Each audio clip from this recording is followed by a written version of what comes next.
just in case, right? Sure. Because you never know. And sometimes, you know, the fight get boring because when both guys, they don't know how to wrestle, it's kind of like boring, you know. But when they know how to wrestle, for sure, it's 100% like cool. Yeah, it gets fun. Even the hand fighting gets fun. You know, exactly. the battles before the shots get fun when the two guys really know what they're doing. But what I think as well is like ADCC started in 1998. It's pretty young, I think, because it's every 2 years, right? How many ADCCs we had? This is like which edition, you know? I got to do the maybe math it's like number.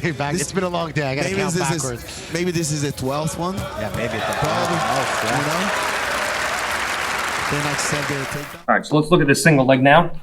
Where from here, this time I start feinting the upper body. So there's like a series of exchanges where I'm high, and then right from here I got to reach towards the upper body. His hand comes up, and as his hand comes up, I just hit an outside reach on the leg. So I just come in here. So I feint up high as his hand's going to come up high. I just come in and I start running and start picking the leg up. Now, he tries to start sprawling, but as I run, I pick that leg up and I push all the weight onto his back leg. So I do a good job. He tries to get his elbow inside. Like I catch here, he tries to get elbow inside. I think it was here. He tries to get elbow inside, but as he goes to start sprawling, I just push the weight onto his back leg and get his leg up. Then from here, he takes that same 2-on-1. Right now, what I should have been doing from here, I should have just went to the waist right away, and I should have been moving him around a lot more. Like John was calling for motion. One of the bad habits I had during this ADCC was to pick a leg up and then just stand there. Like the second you pick up a single leg, you should immediately be like moving the guy forwards, backwards, taking the leg up high, switching to the waist, moving him around. And I did a better job like in this rendition than I did in the previous one, but it was still kind of, I should have been moving him around more, and I definitely should have switched to the tight waist. The tight waist would have completely changed the game from here. But I ran the pipe a few times until I eventually set him down with a head inside single, and actually got him down. So he was here. I set him down. I tried to go in once and twice, and I couldn't get him down. It's hard to get a hip-to-hip connection when he has his elbow inside with his 2-on-1. If I try to bring my shoulder into his hip, it's going to be hard from here. Right? If you had a whizzer, for example, the easiest thing, you get shoulder-to-hip connection and then go to work. Because he had a 2-on-1 with the inside elbow, it's hard to get the connection that you want from here. I went one, didn't put him down. Then we moved around, and I went 2, and I didn't put him down.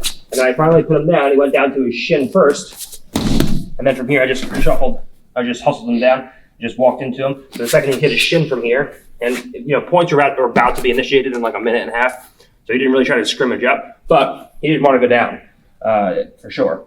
So right from here, he kind of hit his shin, and then I just immediately come back up. The second he hit his shin, I just immediately. He hit his shin, and I just immediately hustled him down and ended up in top position, and then started passing from there. And then put a lot of passing pressure on him.